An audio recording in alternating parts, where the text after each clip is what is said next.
PGA Tour American Express event.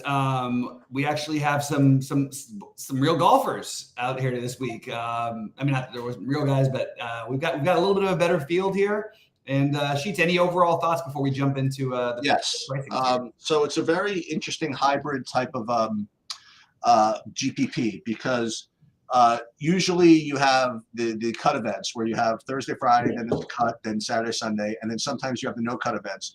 And when you have the regular cut events, you typically can end up with like middling type builds. Where you have the no-cut events, you can usually end up with stars and scrubs because you don't have to worry about the scrubs missing the cut.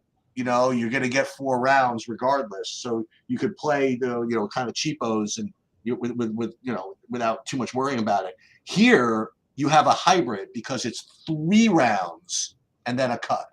Okay. So I think, listen, I haven't run my sims yet, but I guess what that's going to mean is that the optimal strategy is going to be sort of in between, like maybe more like the 9K guys or something like that, where we don't really have to go stars and scrubs, but we can get away with taking shots at more cheapos than normal because, it's you don't get cut until after 3 rounds. So that's my overall thing. And the other thing is similar to the last couple of tournaments. It's going to be like minus 100. Okay. 100 million, yeah. It's going to be minus 100. You're going to have to make putts, which means it's going to be quite a bit of variance. So any opportunity to get different, I'm not going to argue with, and I'm going to actually use the Saber Sims and couple of other tools to get different, even if I was forced to, even if I didn't want to. There's another interesting little piece is that I'm pretty sure this is the return of once and future mid-range chalk buster Daniel Berger. He hasn't played in a long time, and he's coming between him. He's joining the Will Zalatoris connection of trying to beat back problems. It's not easy, man. Yeah, it's just not easy. But yeah, I guess I'll just share my screen and we'll do what we usually do is we'll go through, I guess, tier by tier and, talk about our favorite plays. And then we'll try to figure out at the end, like who's going to win, who's our best play from each range and all that. And then after that, at some point between now and tomorrow, I'm going to do a lineup build, whether it'll be by myself or whether I'll do part of a live stream later. But I do think it's important to do that separate. But let's just get into it. Yeah, I mean, so right off the bat, I guess I'll go with my top guys. I mean, it's pretty wild to see, you have one guy projected 10 points higher than anybody else on the slate. And I just don't think they made Scotty Scheffler pricey enough. I actually think it's getting too cute to try to fade him in general. Now, you could argue this is not the right tournament. You could argue for not spending in this range. I don't really think you could make a great case that the other guys are better plays. So it's Scheffler on his own in the 10K plus range for me. I don't mind any of the other ones. I would probably go Schauffele, Cantlay, Im after Scheffler, but I think Scheffler is probably the one who I end up using. Yeah, for context, I do put these sheets out for TrueDFS premium subscribers, and just for today, I'm going to show you what it looks like for this particular slate. And this, you have to be familiar with my sheets to realize what a big deal this is. Like Scheffler is like 55 points higher in this sheets value score rating, and for some people are like, what's the big deal, whatever it is. I've just been doing these things a long time now, and you just don't see this too often. And there's a good example. Like, look, everything else is like really, it's like kind of close. There's not a lot of break points there. Right. So to get like you mentioned, a 10-point higher projection of a guy who's only, like you said, $600, more than the other guys. That's something to be respected. It's not as if he's. I guess he could be 40% in the big buy-ins, but I think in the lottery he'll be probably restrained. I mean, probably 30-32%, maybe something like that. So you're gonna get an argument from me about Scheffler here, and I agree. I think Scheffler's clearing away the best of the 10Ks. Nice. Well, what do you like down in the 9K range? Yeah. So in the 9K range, the top projected guy as far as like my value score and all this stuff is going to be actually JT Poston. And this is the way it just works in golf, unfortunately, is that he's also looking to be 20% owned. So again, who I like and who I might play might end up being different, but Poston looks good. But I'll tell you, like just below him in my rankings, boy, here's a guy that you fade very, very nicely whenever you fade him. But at only 10%, maybe Finau is worth playing. I mean, he's 500 less than Thomas, 600 less than Tom Kim. Then there's Sam Burns. And Minwoo Lee, I think people are kind of a little hyped on. I think he'll end up being a little overowned, but he looks all right. So I'd say of the 9K range, I guess Poston, and then I guess I would go. I guess Finau, given ownership, would be my next favorite. I guess. Yeah, well, so for me, when I'm going to do my first build, I immediately put Scheffler in, and I said, okay, how much value can I get? And as you pointed out, of why maybe you could take more chances on some value because it's in between this week, right. the three-day cut. But I like Tom Kim, so if I can get Scheffler in with Tom Kim, I'm going to be very happy. Yeah, if you could do it, be way ahead on Kim in general. I just think I've been saying this for a year, and it proved to be really, did really well for me last year. So. I just think this guy is the next, top 5 golfer, top 6 golfer in the world. And not that he's not even he's the 5th highest priced golfer, so it's not that crazy. But I think that I don't think that the field is quite caught up with it. He'll be owned, but I still really like him. Go ahead, Sheets. Yeah, putting these two guys in leaves you 7,100 a man. That's going to be rough. And I think that's why maybe Scheffler's not going to be that popular. At the end of the day. So maybe that's true, but there are some guys who I am absolutely going to take ridiculous chances on, and we'll get into that a little bit later. So that's what I've got for now, though. Either way, and again, I'm not going to be able to do that, but I do have Poston as my next one, and then I had Minwoo, then followed by Sam Burns and Finau, as you mentioned, just because of the ownership. So we are sort of in a similar step, except for that I'm very, very, very high on the Kim thing. Yeah, it doesn't matter what you do. In other words, if you see, here's a good example. Here's a good case for Tom Kim. All right, so you look at Scheffler with Tom Kim together. Okay, it's 7,100 a man. It's no bargain, right? 71, 75, whatever. But let's just say that instead you go 800 down, right? You play the Poston instead of Tom Kim. It's still not great. Right. Like you didn't really gain too much as far as like I can find a $7,100 guy just about as easily as I can find a $7,300 guy. So, but I don't think that Poston is in the same. I don't say the league. You know what I mean? But I definitely think that Kim is more upside than Poston. You know what I mean? Right. So I think that maybe that is the right idea. Is to say, you know what? I'll figure out what I'll take some shots with these 7,100s instead of 7,300s because I want to play Scheffler and Kim together, for example. Yeah, you're right. It doesn't do all that much when you look at it from that perspective. All right, down in the 8Ks, what do you have down here, Sheets? Well, you have the most popular and the highest projected of the 8K range. That would be. Mr. Top 15 himself and Eric Cole. Eric with a C. Eric with a C. Cole. We invented him back in the day. That's right. And all the guy does. Let's pull this up to confirm this. And maybe I'm just making it up. Nope. All of these, all top 15s. Just pretty amazing. Awesome. Just amazing. Yeah. And he's going to be popular and probably for good reason. He makes lineups work. Now you can't play all 3 of these. This is the problem now. Okay, maybe. So now, All right, we got some ideas. All right, we'll get there. They're ideas. They're just maybe. ideas. All right, maybe.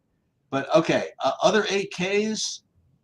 It's actually a pretty decent drop for me. And then we're getting to the real low 8Ks, and that would be Andrew Putnam, Hadwin, Boccia, and Cam Davis. I guess. Saving money with those guys makes sense. So who have lower owned between all them? Putnam 11, Hadwin 12. They're all the same. Boccia 10, Davis 8. So I guess just pick your favorites out of those. Yeah, I think that for me, my favorites are so I like Cole and Clark the best. Wyndham Clark, he'll be probably low owned, I think. Yeah, he might be. I have a feeling. I don't know. I feel like all the guy did was take a huge step in his career and become this player that he was supposed to be last year. I don't really know why we're not going to keep banking on it. Maybe he hasn't played here before. I have to double check that. The interesting one, though, to me is just because he's going to be so much lower than everyone in this range, I think is Shane Lowry. Ooh. Just because no one is going to play him, and he's probably a better golfer than the guys they're going to play over him. Now, what that means for this course and everything, to be completely transparent, I haven't done all my research yet. I was going to hopefully mention my final stuff tonight when we go live, if we are able to. But I really I do think Lowry just has an interesting low-owned play. I always want to be ahead on Bakshia, but for the most part, my actual answer to this range is probably skipping it. I think that I'm because I'm playing I love the Tom Kim and Scheffler. I like Minwoo Lee and Poston a lot. If I'm going to play Scheffler or Cantlay or any of those two combinations, I'm not going to be able to get to as much in the 8K range, which is okay with me because I'm not as high on the 8K range as I was last week, for example. What I will say is that there will be some money given away by me by playing a little bit of Daniel Berger. And we'll get into this in the 7,500 to 8K range next. And there will definitely be a lot of money lost by me on Will Zalatoris. Because I am absolutely willing to gamble that I want to be there when things get back. And he started to look better in his second round after shooting a horrible first round. I think he shot 500 last week. I think Zalatoris is showing just enough of a little bit of a sign. And if Zalatoris is right, he's 9,600 in this, and he's 7,900. So there's a huge saving. Again, he's not right. It's been a while. It's risky. But I have a little bit of interest in both Berger and Zalatoris personally. I will say this about Berger, by the way.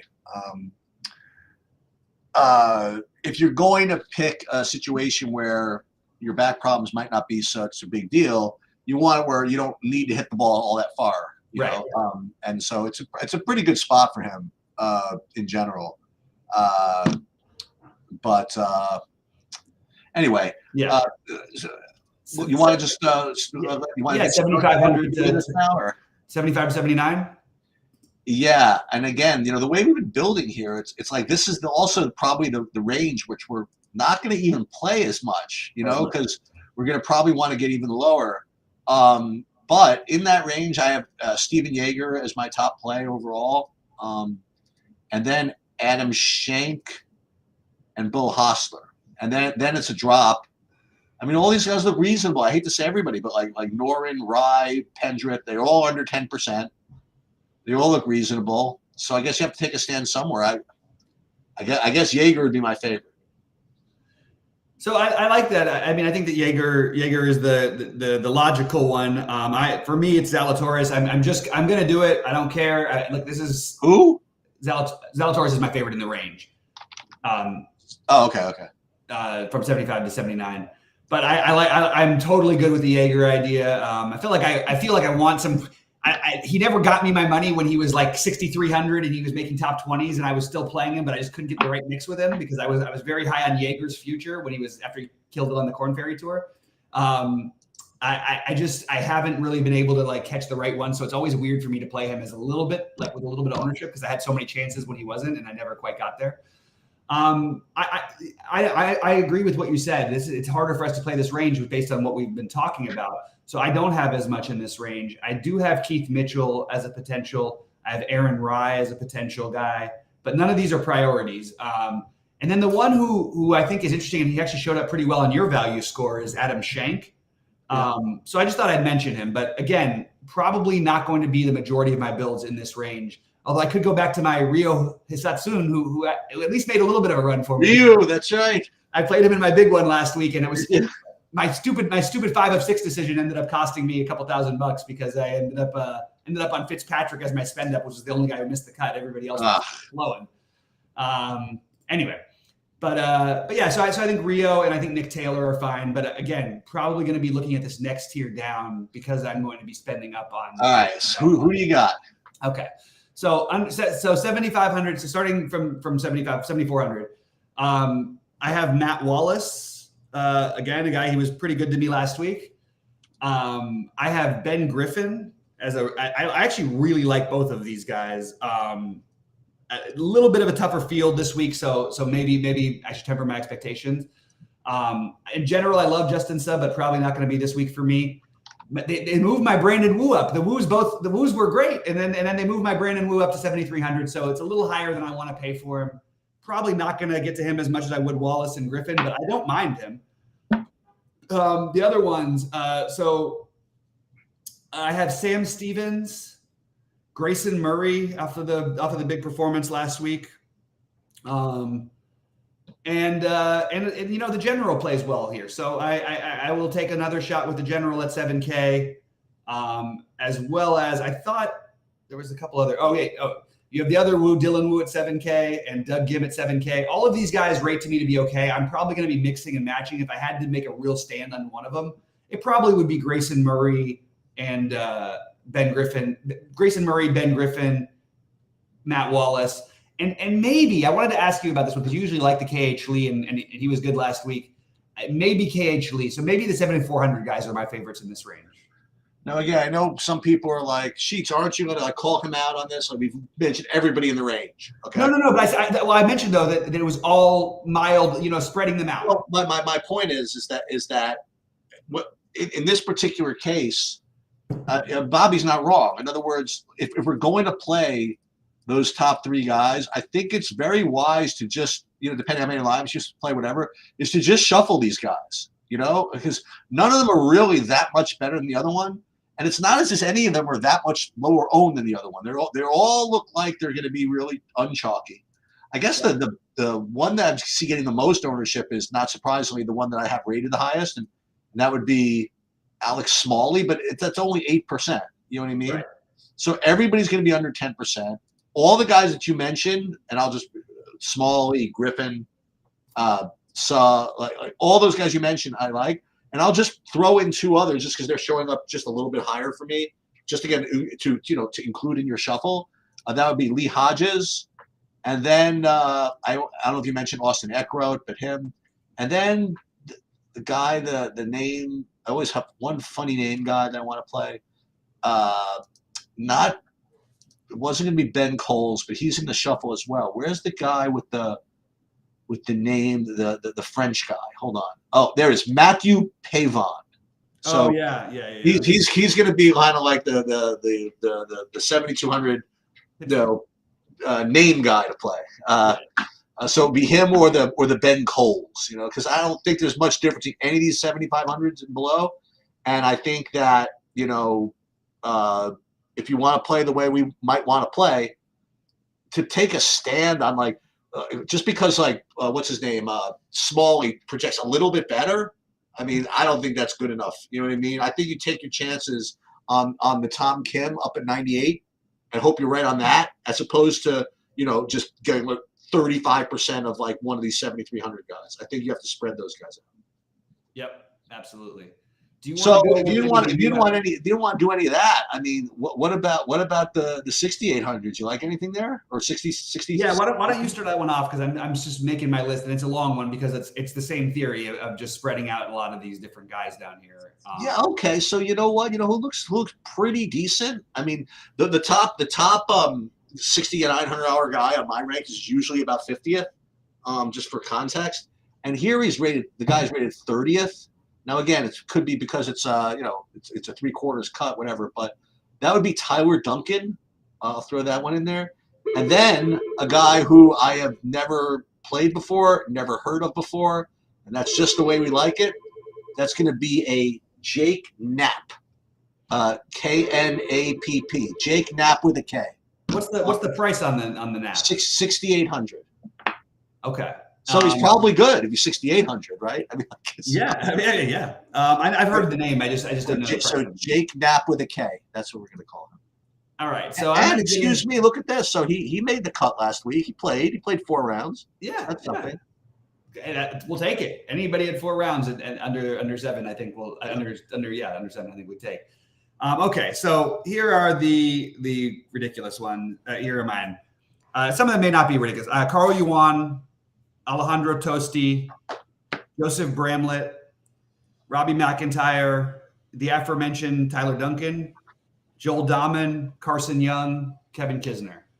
Sounds good. Those are the main ones. And for what it's worth, Kevin Kisner, I understand you could say whatever, hasn't played or does this and whatever. He's 6K flat.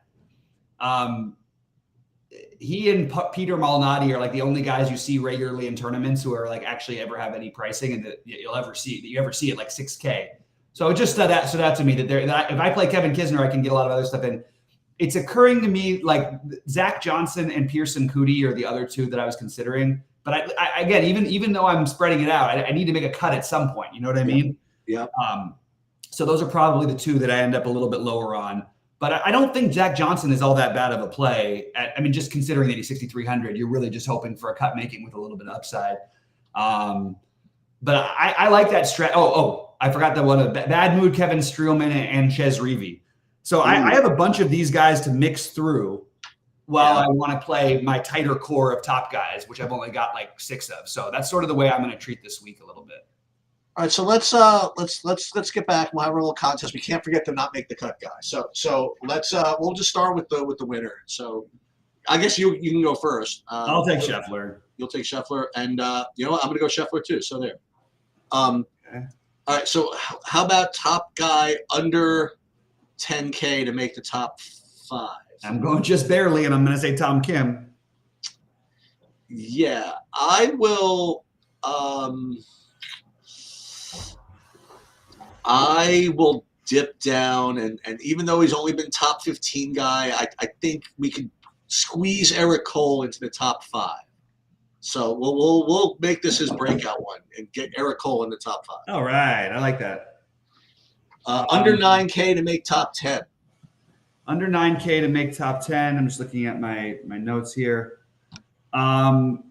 This is the wrong answer, so of course I'm going to say it. Oh, under 9? Okay.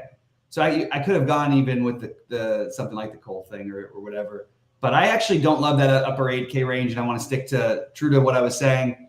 I'm going to take – look, this is ridiculous. This is not a guy who should be a core for you, although I actually think he's going to get some ownership. But I am just gonna say, you know what, Zalatoris is going to start playing some golf. So I'm going to take a long shot on Zalatoris. It's probably the wrong answer, but it sticks with what I'm actually going to be doing. So you're dipping under the 8K to get to the top 10. Okay. So I'll join you in that. I will. I'll dip into the below ranks too, and I'll take Steven Yeager to make it to the top 10. So how about under 8K now that we haven't used yet to make the top 20? Under 8K unused to make the top 20. I was gonna say Yeager, but I'm gonna say Ben Griffin. I like that. I'm going to. Just because, I didn't really talk about him too much before, and I do have him ranked number 2 behind Yeager in the under 8Ks. I'm gonna say Bo Hostler. Bo Hostler. Okay. Bo Hostler to make top 20.